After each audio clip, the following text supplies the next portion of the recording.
फुरकान बेटा, मैंने तुम्हारी खाला से कह दिया है, अब तुम्हारी शादी मैं जल्द से जल्द कर दूंगा। बाबा, मैंने आपको कितनी बार कहा है, मैंने अभी बहुत आगे जाना है, मेरे बहुत ख्वाब हैं, मुझे अभी कोई शादी वादी नहीं करनी। तो क्या तुम सारी जिंदगी अकेले गुजारोगे? बस मैंने फैसला कर लिया है, और जो मैंने फैसला कर लिया है वो तुम्हें करना है, और मैंने लड़की भी पसंद कर ली है। क्या क्या मतलब? आप लोगों ने लड़की भी देख ली है? कौन है लड़की? हाँ, बहुत अच्छी लड़की है। क्या कह रहे हैं बाबा, आप भी ना। देखो बेटा, इस साल तुम्हारी शादी हो के रहेगी, बस। ठीक है, जैसे आपकी मर्जी। Very good boy.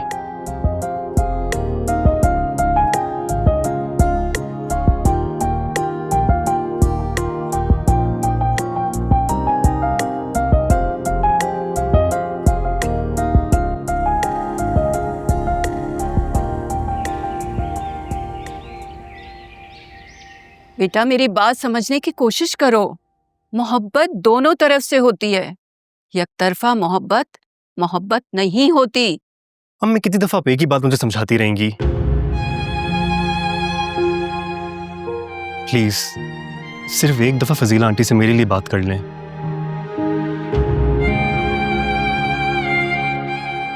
प्लीज। बेटा, वालिदैन बहुत दूर अंदेश होते हैं। वो अपने बच्चों के मुस्तकबिल, खास तौर पे शादी के बारे में बहुत अच्छे फैसले लेते हैं।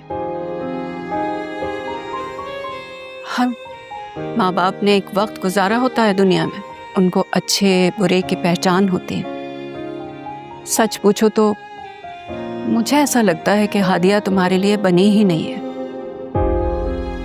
बेटा, वो सिर्फ तुम्हें दोस्त समझती है। मैंने तुम्हें पहले भी समझाया और अब भी समझा रही हूँ। अगर फिर भी तुम्हें लगता है कि तुम्हें अपने दिल की बात उससे कहनी चाहिए, तो ठीक है, कहकर देख लो एक बार।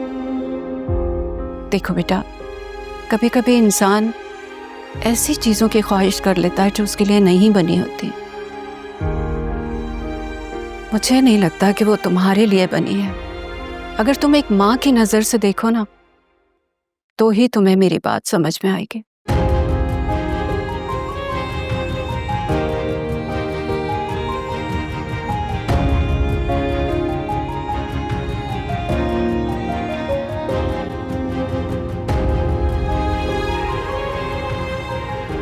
साहिल बेटा, तुम अपना कारोबार बड़ा करना चाह रहे हो ना, तो फिर ऐसा करो, मेरे पास कुछ मेरी ज्वेलरी रखी हुई है जो मैं अब पहनती भी नहीं, तुम वो ले लो और उससे अपना कारोबार बढ़ा लो। लेकिन ममाली जान, उस पर तो हादी और बतूल का भी हक है ना, मैं कैसे ले सकता हूँ? मैंने हादिया और बतूल से बात कर ली है, दोनों को कोई एतराज नहीं है। नहीं ममाली जान, मैं फिर भी उसमें से कुछ नहीं लूंगा। उस ज्वेलरी के ऊपर हक उन दोनों का है। बेटा, मैं अपनी जिंदगी में तुम्हें कामयाब देखना चाहती हूँ, बस। ममाली जान, आपकी बात सही है, लेकिन मैं अपने उसूलों को बदल नहीं सकता। माँ और बेटे के बीच में असूल कहाँ से आ गए? मैंने तुम्हें अपनी औलाद की तरह पाला है, कभी भी अपने नंद का बेटा नहीं समझा। इतने से थे तुम जब सिराज अहमद ने तुम्हें मेरी गोद में लाके रख दिया। मैंने कभी भी तुम में कोई फर्क नहीं किया बेटा। बेशक मैंने हमेशा आपको अपनी वालदा का दर्जा दिया, और मामू जान की मोहब्बत ने मुझे इस काबिल बनाया कि मैं माशरे में इज्जत की ज़िंदगी गुजार सकूं। मुझे खुद मुख्तार बनाया, वरना यतीमों के साथ इस दुनिया में जो जालिमाना रवैया होता है वो आपको पता ही है। देखो बेटा, बचपन से जवानी तक जब हमने तुम्हारा इतना ख्याल रखा है, तो अब जब तुम्हें ज़रूरत है तो हम तुम्हारा साथ क्यों नहीं देंगे? ममाली जान, लेकिन बस, मैं एक लफ्ज़ नहीं सुनूंगी। ज्वेलरी लोगे तुम, और जो मैंने फैसला कर लिया है ना, वही होगा। ठीक।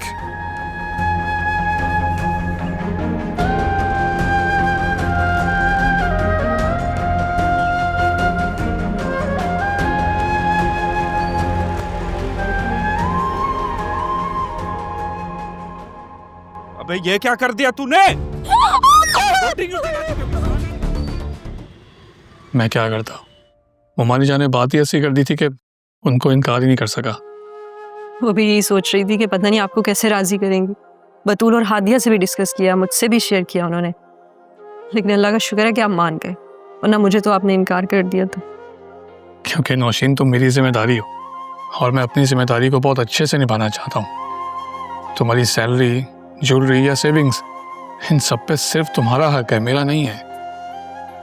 मैं बहुत लकी हूँ साहिल कि मुझे आप मिले, वरना अकेली माँ बेटी को देखकर तो लोग सिर्फ लालच में आके रिश्ता जोड़ते हैं। अच्छा नौशीन, ये बताओ आंटी कैसी है? मैं अपने काम में इतना बिजी था कि मुझे तो कुछ होश ही नहीं रहा। हाँ, अम्मी बिल्कुल ठीक है। मुझे आपसे एक बात करनी थी। हाँ बोलो ना। मैं चाहती हूँ कि अम्मी को हमेशा के लिए अपने पास ले आऊँ। वो अकेली होती हैं साहिल, मुझे उनकी बहुत फिक्र रहती है। हाँ तो इसमें कौन सी बड़ी बात है? वो वैसे भी वहाँ अकेली होती हैं, तुम उनको हमारे साथ ही शिफ्ट कर लो। बहुत शुक्रिया साहिल, लेकिन अम्मी राजी नहीं होती। वो कहती हैं कि लोग बातें करेंगे कि दामाद ने अपनी सास को घर पे रखा हुआ है। नौशीन, हम पढ़े लिखे लोग हैं और हम लोगों ने ये फजूल की बातों को इग्नोर करना है। मुझे बिल्कुल भी परवाह नहीं है कि कौन क्या बोलता है। अच्छा साहिल, मुझे ये बताएं कि आंटी तो कुछ नहीं कहेंगी?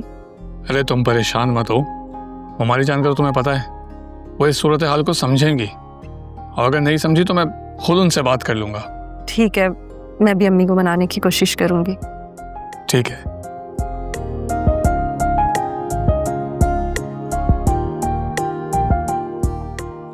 मैंने बस कह दिया है, पता नहीं अब जब अम्मी को बताऊंगी तो ना जाने किस तरह रिएक्ट करेंगी। अम्मी, अरे बेटा, क्या हुआ? रो क्यों रही है मेरी बच्ची? नहीं बस वैसे ही आपकी याद आ रही थी। हाँ बिटिया, तेरी याद भी बहुत आती है मुझे। अम्मी, एक बात बताए, कभी अगर मैं आपके पास हमेशा के लिए आ जाऊं तो? अरे क्या बोल रही है? क्या तुम दोनों मियाँ बीवी में फिर लड़ाई हुई है? मेरी बात सुन बेटा, हर मियाँ बीवी में लड़ाई होती है। कि इसका मतलब ये तो नहीं है उससे लड़ाई हो और तू घर आ जाए। देख बेटा, मेरी बात सुन, मर्द के साथ हमेशा सर झुकाकर जिंदगी गुजारी जाती है। लेकिन अम्मी, मेरी भी तो जिंदगी है, मैं भी तो इंसान हूँ। तू बीवी भी है ना, औरत का बड़ा हाथ होता है घर को संभालने में। देख बेटा, तुझे घर को आबाद करना है, ज्यादा नहीं सोच। अच्छा, अब मैं फोन बंद कर रही हूँ। अल्लाह हाफिज। क्या मैं सारी जिंदगी इसी तरह रोती रहूंगी? फिर एक दिन यूं ही मर जाऊंगी? नहीं, ऐसा नहीं हो सकता।